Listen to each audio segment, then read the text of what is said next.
One of the most precarious, unflattering, and even dangerous situations that a country could find itself is to be heavily dependent on imports to meet local demand for agricultural commodities and food items that it actually enjoys comparative advantage to produce.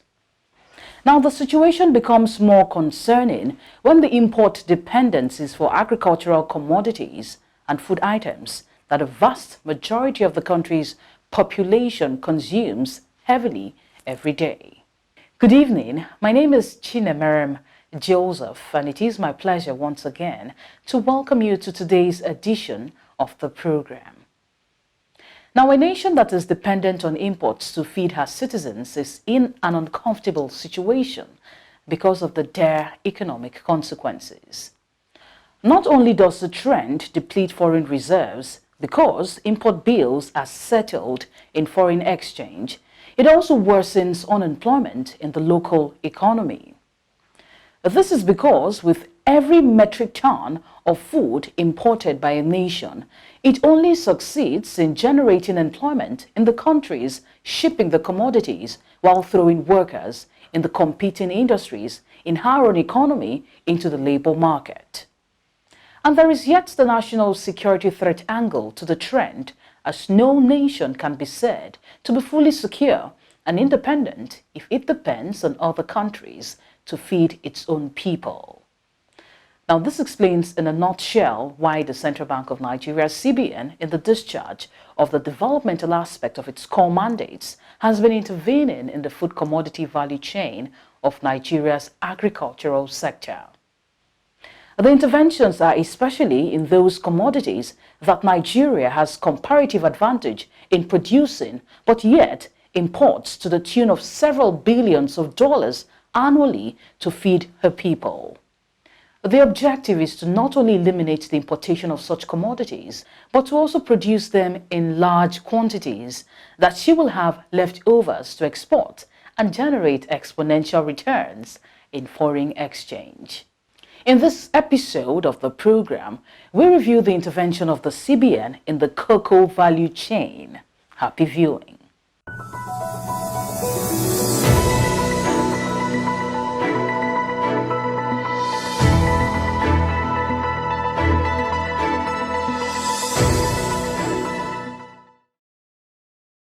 We have seen that the program is laudable. There is no way, no nation can run away from financing agriculture. And cocoa is a game changer when it comes to commodity. It is the highest foreign exchange earnings after crude oil in Nigeria. It is always highest sold crop per ton.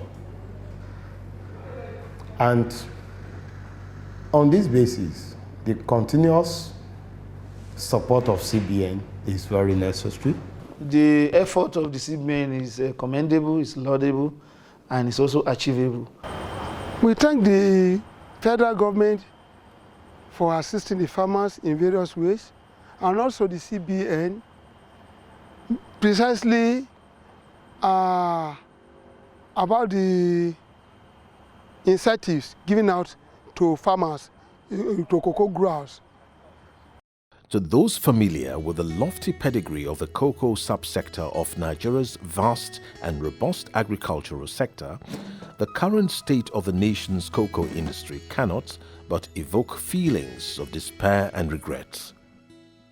The evocation of such negative feelings derives from the regrettable retrogression of a once flourishing and thriving subsector from a towering height of prominence to a mere shadow of its old self, losing in the process the reputation it once commanded in the scheme of things, including its huge employment generation capacity.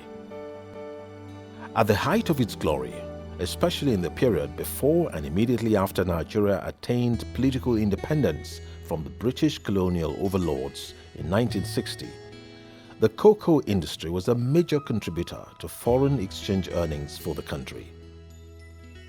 Although available records vary, especially depending on the source they are obtained from, it is incontrovertible that Nigeria was the second largest producer of cocoa in the world when she attained independence in 1960, second only to the then Ivory Coast, now Côte d'Ivoire.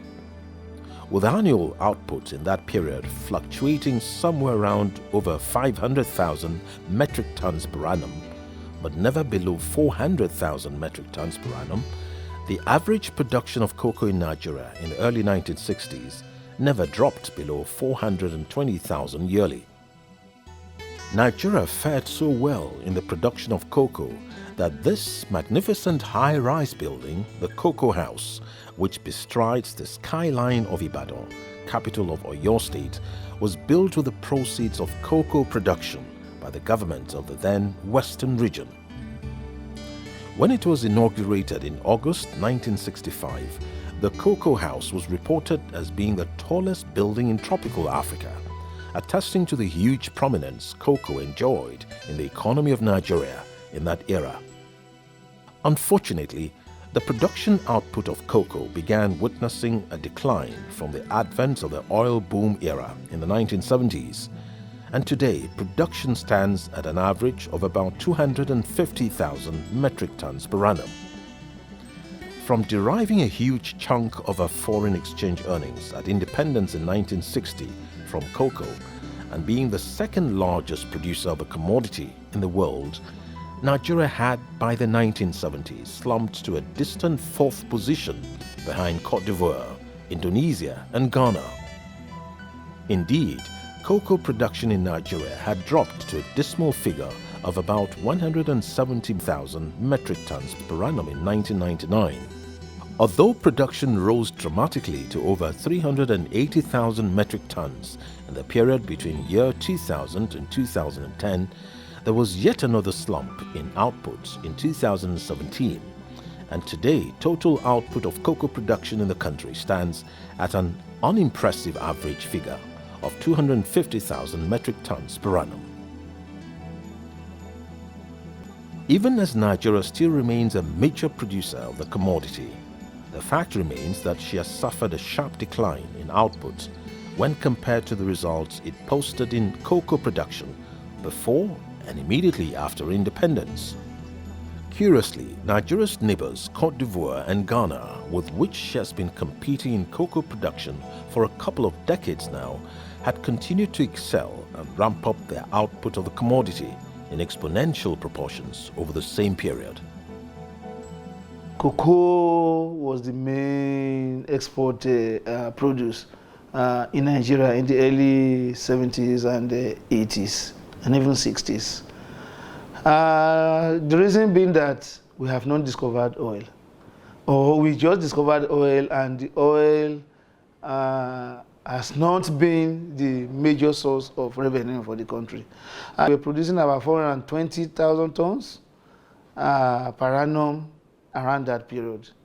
Sadly enough now, in 2020, 2021, Nigeria is struggling with 250,000 tons per annum. And Nigeria is ranked, I think, number 4 in the world, following Ghana, following Côte d'Ivoire in terms of production. Côte d'Ivoire, Ghana, compared to Nigeria, these are small countries with small hectarage. Nigeria have a larger hectarage, but what about the production per hectare? Côte d'Ivoire is producing about 2 million tons per annum. Ghana is between 700 and 900,000 tons per annum. Nigeria is still struggling with 250,000 tons per annum. In fact, when you look at 50s, 60s, Nigeria was actually producing about 590,000 metric tons. These 1950s, 1960s, we were the second largest producer of cocoa in the world. From 1970s downward, cocoa was just coming down. For year 2000, 1999, it came about 290. The most calamitous aspect of it was in the year 2010 to 2015. It was then we moved from 300 and something to 250,000 metric tons. No, to 220. It grew a bit, but as of today, we have it 250,000 metric tons. And you are looking at the opportunities in the cocoa value chain of different countries. Ours has been a case of a reverse. The reverse in terms of capacity, reverse in terms of foreign exchange, reverse in terms of what performance indices, and other things across the value chain. Our productivity per hectare was between 300 to 400 kilograms, whereas in Ivory Coast and Ghana, they are producing about 800 kilograms to 1,000 kilograms. That is having a ton per hectare. You can see the difference, the gaps. With the non-performance of this 150,000 metric tons, Nigeria is still earning second to oil. Foreign exchange earnings from cocoa. As of today, with the statistics just be released by the Bureau of Statistics, this shows we have potentials. Rather than be discouraged or dissuaded by the enormous challenges of the cocoa industry, which we shall elaborate on in the course of this mini-series, particularly how it came to such a sorry pass, the CBN was undaunted and chose to intervene in the industry to revive its fortunes. To the CBN, the sector had retrogressed in the main because timely and adequate attention was not paid to it to address its slide from the height of its glory, and doing nothing to address the disturbing trend was not a viable option to the bank. The CBN therefore decided to tackle the cocoa challenge head-on. The core mandates of the CBN include the responsibility to manage Nigeria's external reserves and ensure price stability in the domestic economy. The CBN is also tasked with developmental roles which empower it to embark on interventions that are capable of promoting growth and development in the economy. Realizing that the discharge of these responsibilities will be compromised if Nigeria continued to import cocoa beans and the derivatives of the commodity to feed local industries and the populace who thirst for cocoa products, the CBN decided to reposition the cocoa industry to become, once again, a major driver of growth in the Nigerian economy. This prompted the bank to collaborate with the Federal Ministry of Agriculture and Rural Development to address the identified challenges in the industry.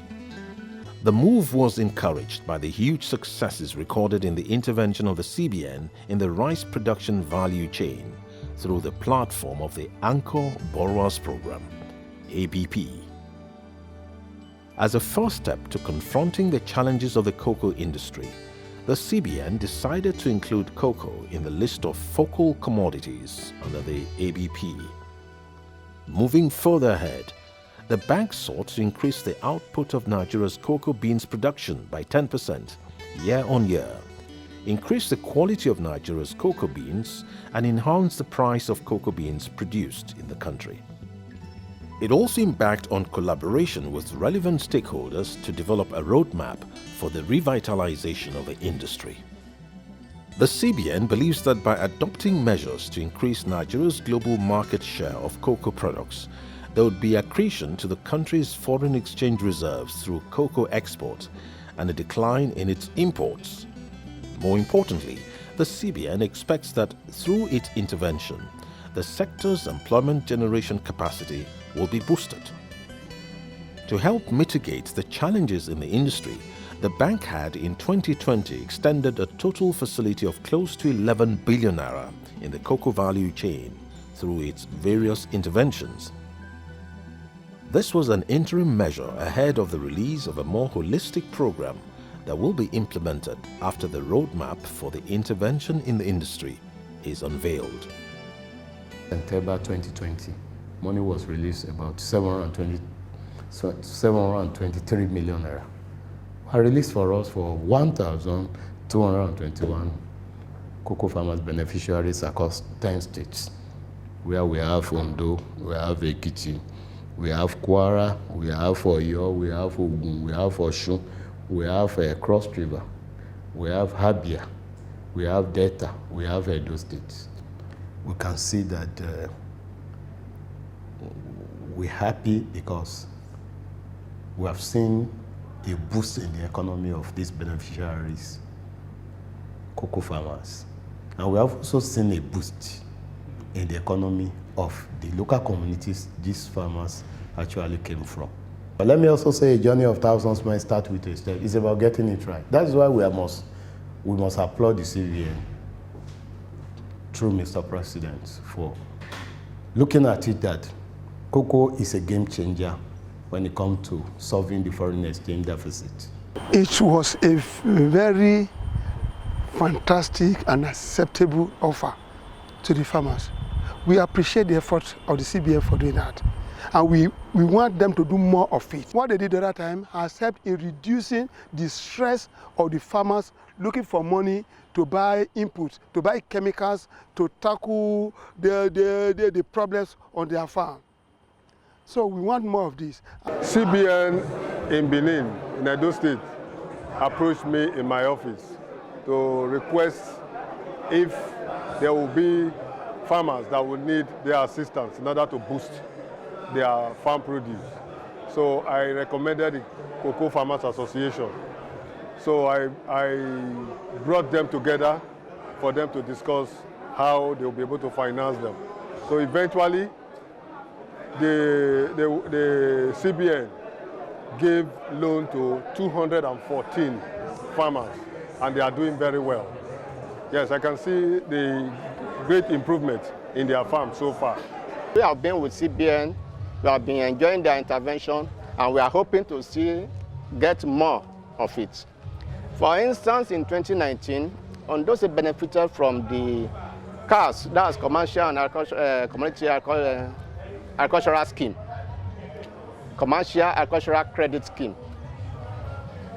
with which the state benefited about 2 billion naira, part of which was devolved into cocoa production because it's general agriculture program, livestock, oil palm, what have you, but cocoa benefited from it.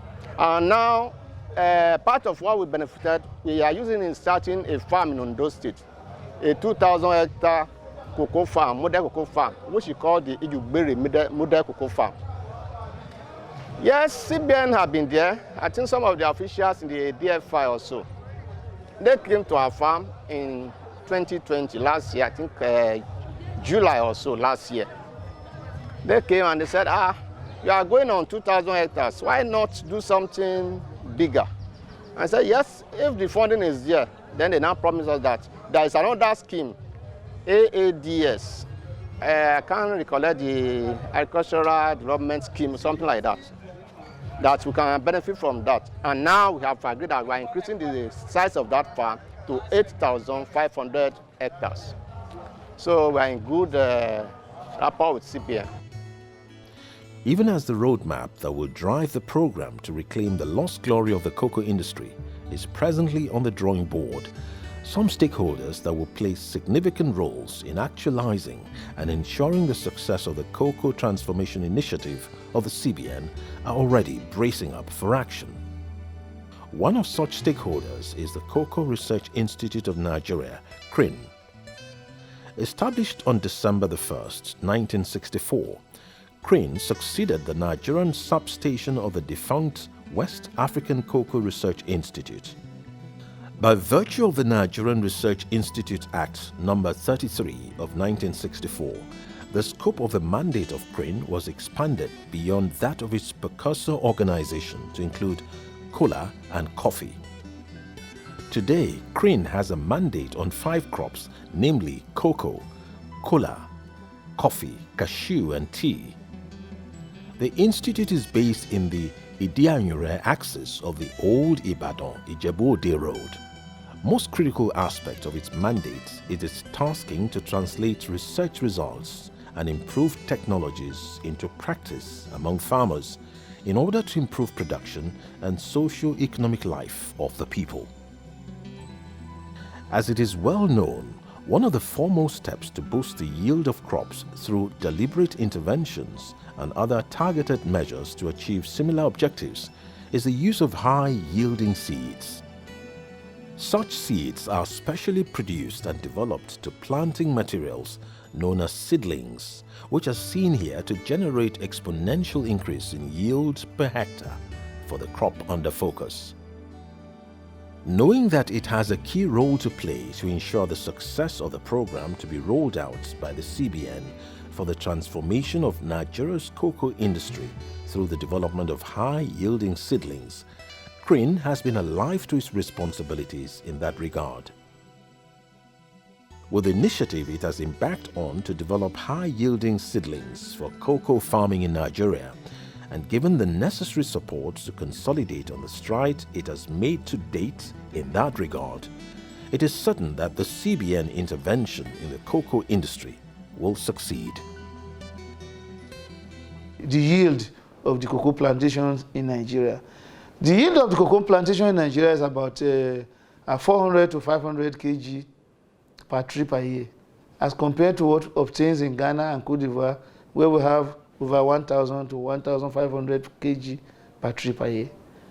So you can see the comparison, and that is why we have a lower production in Nigeria. We are talking of increasing production by 10% per annum. If you are going to achieve that, what I would say about that is you start from, there is nothing you can do without starting from the seeds. The CBN intervention should really focus on how do we get good planting materials to produce and give to farmers. This institute have produced hybrid cocoa, which we call TC Series 1 to 8. These varieties are high yielding, they are early bearing. Within 2 years, they will start to produce pods. They are also disease resistant, and they have the cocoa beans we produce from these materials have very good flavor that is required in international markets. We have the materials here. It is our responsibility to produce the materials, get enough planting materials out there for farmers so that the farmers can plant them and will have increase in the production that we are talking about.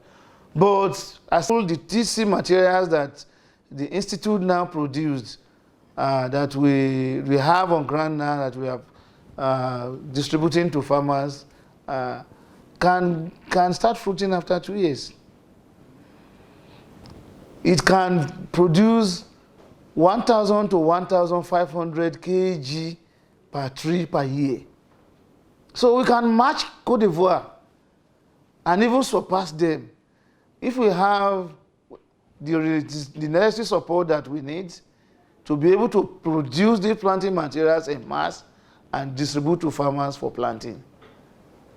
So yes, it's possible that we go back to the past glory of cocoa and even surpass it. But as it is now, we don't have the capacity to produce enough seedlings that the farmers will have loved to have. So the CBN should also should start from here to empower us, give us the necessary support that we need to be able to roll out and produce millions of seedlings that we can give to farmers to achieve that target that the CBN is talking about. So if Central Bank empower CRIN, it can produce this planting material in large quantity, give it to the farmer to replace the old varieties that will take up to 5 years before it will be fruiting. Besides that, the capacity for this TC series to produce is very high compared to what we have on the field. So all those moribund cocoa plantations, we can replant them with these new varieties. If we are empowered, we can train farmers how to do face out replanting by planting under the old ones, the new varieties, and when that one take, they will remove the old one. Or we can even graft the old one, put this new one there, and the plant will continue the life and producing the new varieties. We have a lot of technology that if we are well empowered, we can extend to farmer. The good old days can be restored and will be restored. With this intervention of the CBN, and if the CBN can also collaborate with us, partner with us, empower us to produce the planting materials, the good planting materials for farmers, I think it's achievable. And in the no distant time, we will be able to go back to the past glory of cocoa.